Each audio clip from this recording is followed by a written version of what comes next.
కార్యాలకు ఎదురు చూస్తున్నాను.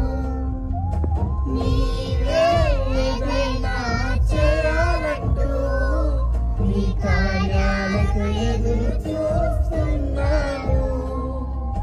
తప్పక చేస్తావని నిన్ను నమ్మి, తప్పక చేస్తావని నిన్ను నమ్మి, నీ కరముపై దృష్టి ఉంచినానయ్యా, నీ కరముపై దృష్టి ఉంచినానయ్యా.